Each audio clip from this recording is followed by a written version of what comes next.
So, bro, just talk to me a little bit about, because I remember it's so funny too, because our last podcast was the last show of Child of God. Right. 2, I guess. Yeah, like the deluxe tour. Yeah. And now we're chatting right before you're about to do this other one, and I remember talking to you, and you're like, yeah, I don't know, like, if I'll do it again, you know, like, right. And now here we are, you know. So, dude, the whole, we'll call it. So the tour would be like the sprouted tree that's now bearing fruit, I would say, and then like the fruit will be the things that happen from the tour. Yeah. But the seed, like I said, like I was. The tree sprouted fruit, which was the Child of God deluxe tour thing. Right. That's what I'm saying. I'm like, all right, there's no fruit on the tree. Like it's a done tree. Right. And then I was chilling. Like I was off social media. I was, I just like took a real Selah, real rest. Yeah. And in the midst, God started to tell me to do all stuff. And then like the whole like back-breaking thing, and then that turned into Courthouse everything, and this all snowballed into this next tour. So I'm bringing them all with me. So like the Figs are coming, and then Corey, and then Tori's popping out by the grace of God. That's going to be insane. I don't know how I'm going to like follow up singing next to her. So right, yeah, she's a beat. Right, dude, I love that, bro. How was it like? Was it all pretty organic, like everything coming together? Yeah, the way pretty much everything has worked for this tour is an idea pops into my head that I think probably won't work, but I'm like kind of like, what if it did? Right. And then I'll shoot the request over. Like for example, with Tori, I had her number, yeah, because I had met her before, and so I shot her an audio message, and I said, hey, this is super out the blue. I don't know if this is going to resonate at all, but I'm doing this tour. You came to mind, but I want it to be all Jesus focused. Like I want a gospel focused thing. I know with your last album, it was like more pop relationship stuff. So I'm not here to tell you what to do or change your career or anything, but like, do you want to come sing Jesus songs on this tour? And she's like, that's exactly what I was thinking. Like, God's been giving me all this music. It's about Him and glorifying Him, and like that'll be the perfect place to showcase it. I'm like, bro, yes. And so, that's just one detail, but I mean, every single detail. The Figs coming out, Corey coming out, everything. It's just been like, hey, do you want to be involved? I think God's doing something, and they're all like, that's what we were sensing as well. And so, yeah. This is God's tour. Like, this is Jesus' tour, and I can't wait to just kind of sit back and see what He does. Bro, that's beautiful, man. I love that so much. It's like, it's such a testament to not forcing anything you don't, bro.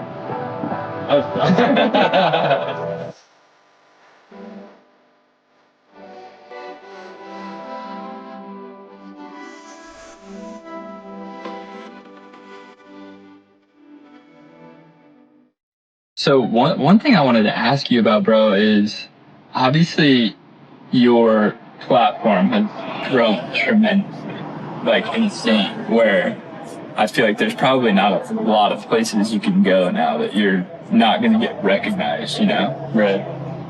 And I feel like that can change people's worlds like drastically, and how they go about everyday life, how they maybe view people, and all those type of things that we hear about from, mega celebrities or whatever. How do you feel like life has changed for you post like growth, I guess? Right.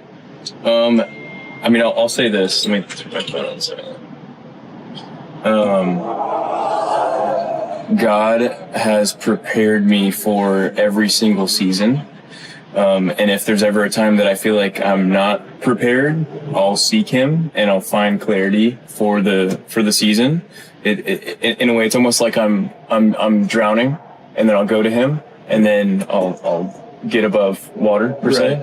And I think with the kind of popularity type thing. There's been some moments where I felt like I was drowning, and then I sought the Lord and got clarity, and I can get into some specifics there, but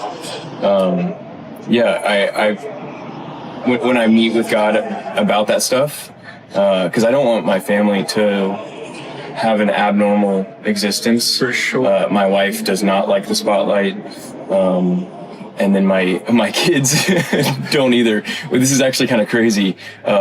So we started not taking photos with people. If I'm by myself, I'll chat with anybody all day. Yes. I'll take whatever photos, whatever you need. If I'm by myself, it's all good. If I'm with my family, that's taking from their time. And this started from my son. He started telling people no to photos. So I used to, like, he would be like down here playing in the playground. Someone would come over, hey, can I get a photo with you? Like, yeah, sure. So I'd pop over, and then I'd kind of keep my eyes on him while we did the photo. And then at some point, he just became self-aware enough that people would come over and say, hey, I love your music. Can I get a photo? He'd go, no way. Yes. And I'd be like, sorry, my son, he's not into it, and I'm not going to, what do I say? Yeah. So now the conversation is, if I'm with my family and someone comes up for a photo, I'll just say, hey man, I would love to, or woman, I'd love to, but when I'm with family, I'll do photos. Just because I don't want them to feel like I'm on a pedestal. Because this is the weird thing, is I'm not on a pedestal. Right. I'm somehow quasi like on a pedestal, but I'm not. I'm just a fully normal person, and I just put out a bunch of songs, and because the truth of the Lord is in it, it's cutting through people's hearts, and their lives are getting changed. And then, but then it's hard not to associate me with the. Of course. You know what I'm saying? So I get it all, and there's so much compassion, and That's crazy, bro. Has anybody ever been like perturbed by that, or? Yes.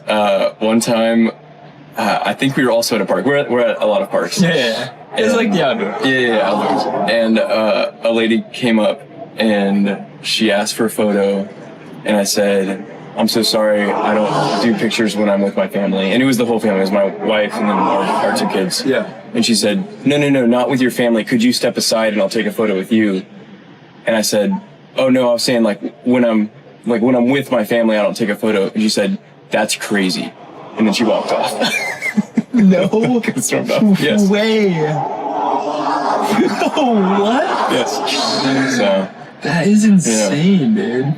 It's, man, that's gonna be, I don't know, at least hearing that and trying to put myself in your shoes a little bit, that's like, that's tough to hear, bro, because you want to think like, the people who are listening to my music, like they're with God, and like, how could they treat another human being like this, Totally. There's so much grace, there's so much, this world is weird. The fact that this is a phone and a camera and all this stuff, is bizarre, and we're just in a weird time, and we're ready for the Lord to come back. Amen, bro. Amen. And also too, it's like, when I have those thoughts, it's like, bro, how much grace has the Lord had on me? You know what I mean? Me personally. Yeah. And then it's like, how could I not extend it to a lady who got a little upset because I was with my family, I didn't want to take a photo, Dude, that's been a big learning lesson this year, is just like judgment in general. Because and it goes to that permissible, perfect will of God. There's virtue in distancing yourself from situations, and you have to have a judgmental eye to discern. But then sometimes we discern a little bit too much, and then we become we sit like we're in the judgment seat. Yep. And I've been really convicted of that recently. I'm just like, oh man, ways that I've finger pointed or judged. And absolutely, dude, if I was judged for the things that I did, I'd be in hell. Yeah, we're cooked. Yeah, we're cooked. Yeah. No question. Since you've been out here, what does kind of like a typical day look like for you? This is obviously probably a part of it. Yes. I definitely work a lot less here. Dude, that's one thing about Cali, bro. It's like, you don't see anybody till like 10 a.m. I don't know about here because the surf community, but at least like up north, like LA, whatever. It's like, bro, there's nobody out till like 11. Right. And then it's a Monday, bro. And like, they're doing whatever at a cafe, coffee shop. I'm like, bro, does anybody work out here? Right. Bro? Yeah. No, I mean, if there's a good swell, in your brain, it's the same thing as Christmas morning as a kid. And you're not going to work on Christmas morning. That doesn't make any sense. Right. And what there's problems sometimes where there's like 10 good days in a row. Yeah. So you can't work for 10 days. Yeah. I mean, if we went to a deeper level, like the brain, I think when I'm in Texas, I love Texas. I think there's less natural beauty, you know, like there's wide open spaces, but you kind of have to go. It's not the ocean. It's not like flowers and stuff. And so I notice I'll make music to have this kind of baseline of like beauty. Dang. I just I love melodies and chords, and so like I'll notice myself making music all day. Right. But here, what's interesting is I feel like I don't have to make music because this is the music. Whoa. Yeah. Bro, you know what's so crazy too is I've been just studying a little bit about like the subconscious and like the unconscious kind of spaces, and some of the stuff that are kind of theories but Mozart was like a huge proponent of like do something as hard and intensely as you can as far as like your craft goes, and then leave it. And for him, it was like go take walks, he was like a huge like partier or whatever, like you know what I mean? Or he would like just lay in bed all day, and then he would be like, all of a sudden, at a random time, a symphony fully forms in his head. So it's almost this thought of like, work on it hard, kind of like what you're saying, like Texas, whatever, think about it intensely, blah, blah, blah. And then go be out here in the beauty. And then like, all of a sudden, like, there it is, you know what I mean? Right. Well, yeah. Well, even to kind of transition into the music I've been making here, it's to that point exactly, where I'll just be living, like I'll be surfing, and then all of a sudden a chorus will come to me, and then I'll be like, all right, that's cool, and then I'll like forget about it. And then what ended up happening was I just kind of collected all of these memories, and then we took this trip up to Malibu and just like spat them all out, which is very different from, I feel like, when I'm making music in Texas and like the vibe and stuff. Yeah. So... Bro, should we get down to this beach? Let's go to the beach and talk about that music, eh? Let's do it, bro.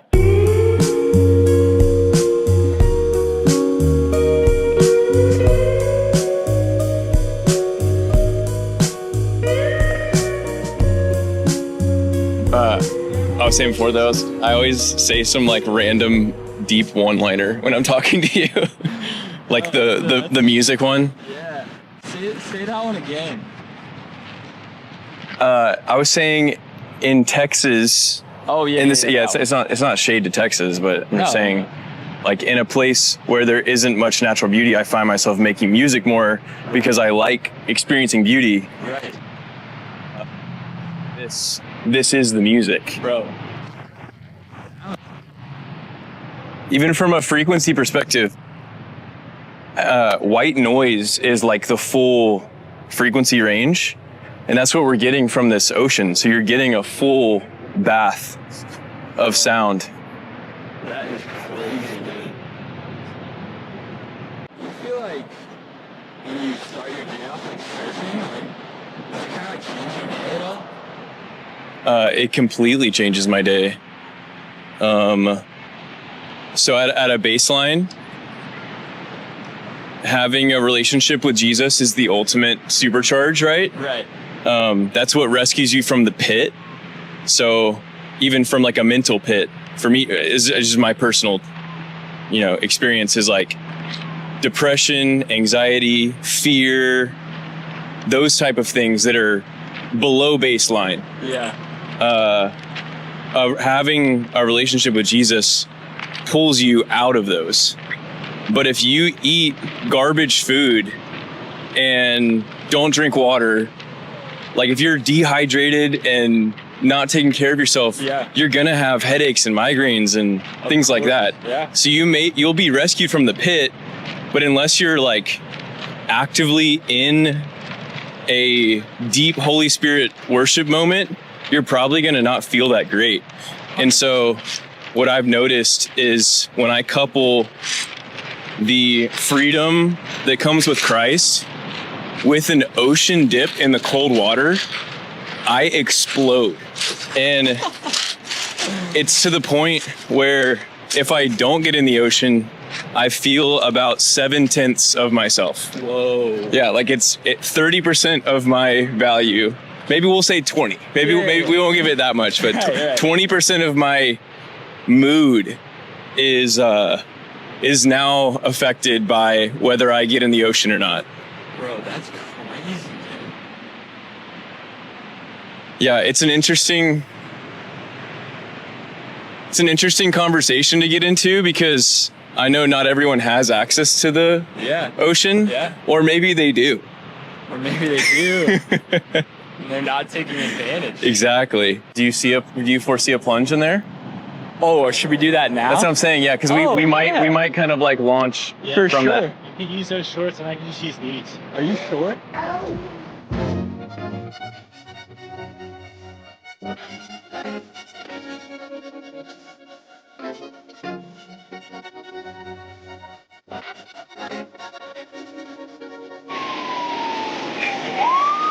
How was that?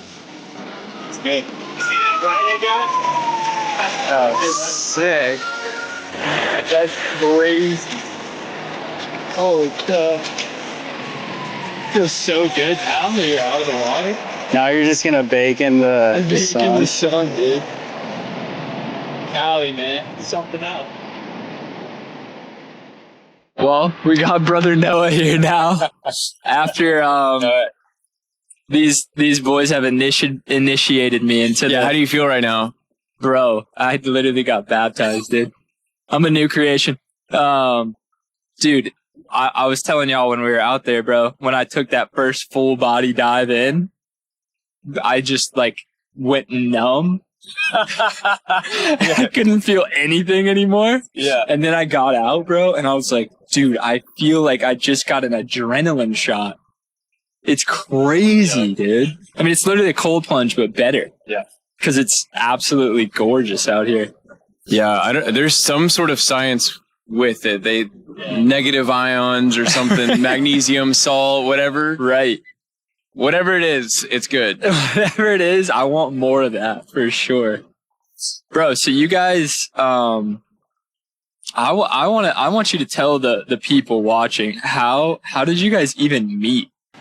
Because this story's crazy. Right here, bro. This is it. Me and him talking at the beach. Our wives connected, and then we met up at the beach. And our first combo, yeah, Literally not too right far. there, yeah. Yeah, you actually could see it. From No here. way. Yeah, there you go, bro. And I feel like we instantly connected because we go deep in our conversation. Like, and our both of our lives were similar in some ways with our families and our upbringing and being from Midwest Texas and then moving out here and all those things. But the deepest connection was with the Lord and in the Spirit. And we instantly went there, and we still do that to this day.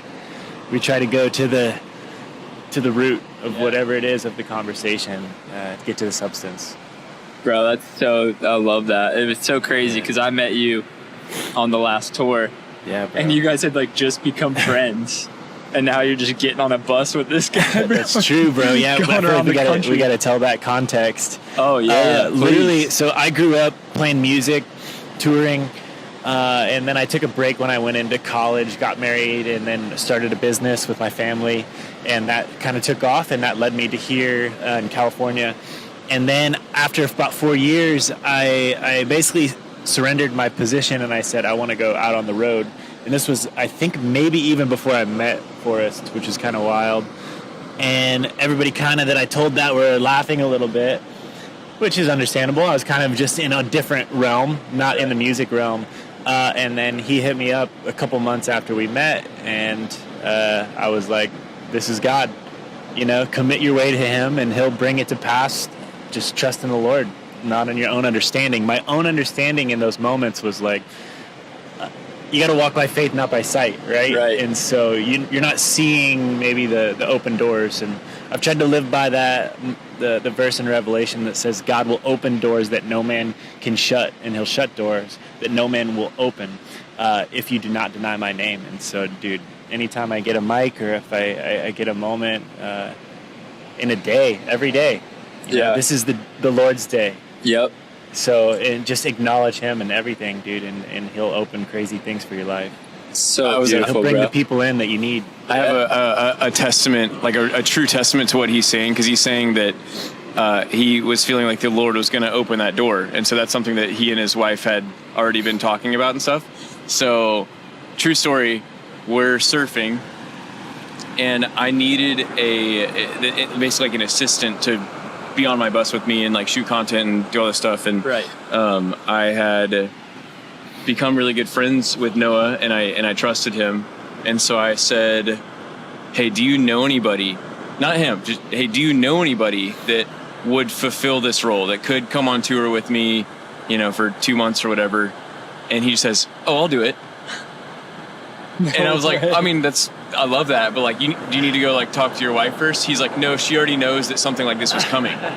So he just said yes, boom. Whoa. Yes. And it wasn't, I don't know. He didn't say I know somebody. He said, I am the guy. Yeah, bro. Oh my God. The world would look at that and say that's manifesting, but like in the spirit, that is like delight yourself in the Lord and he'll give you the desires of your heart. Bingo. You know, and be still and know that he's God. So it's like, then you wait for these little God moments and you know when it's, oh, that's God. Like, that's obvious. Bro. Right? It's beyond what humans can understand in a way. 1,000%. That is crazy, dude. So then we hit on the road, and I had such a good time, and it was such a blessing being with you guys and that whole team. Yeah. And, we just bonded. Bro, it's so beautiful. How do you feel like, for both of y'all, like, how do you feel like having a friend like this has kind of like benefited your life? Wow, I feel like there so many things rush to my head. It's hard to even fathom. But what's so cool about us is that our families blend together. Yeah. So our wives get along, our kids get along mostly. Unless, 2s and 3s, bro. I don't know if any kids get along at that age. From Bodie's mouth a few days ago, verbatim, he said, "Selah is my best friend." So, oh yeah, for sure. And then we get along well. So it's. I remember there was this prayer from like 8 years ago. I remember someone prayed over me. They said, Forrest, I pray that the Lord would send you, what's the word? It was like noble comrades or something like that. But the word comrade.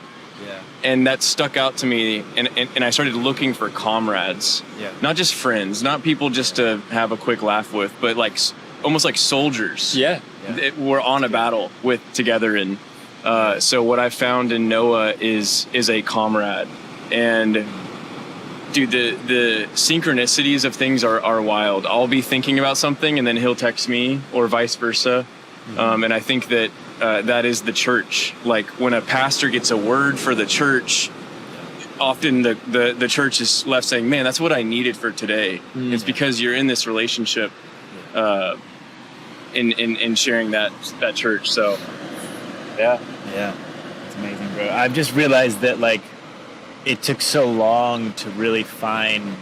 There's like the friendships you have, I think, when you're younger, and then as you mature, it's just everybody kind of goes in their own life path, and that's just what happens. But you start to solidify those friends that you have. That, I mean, it's worth more than anything.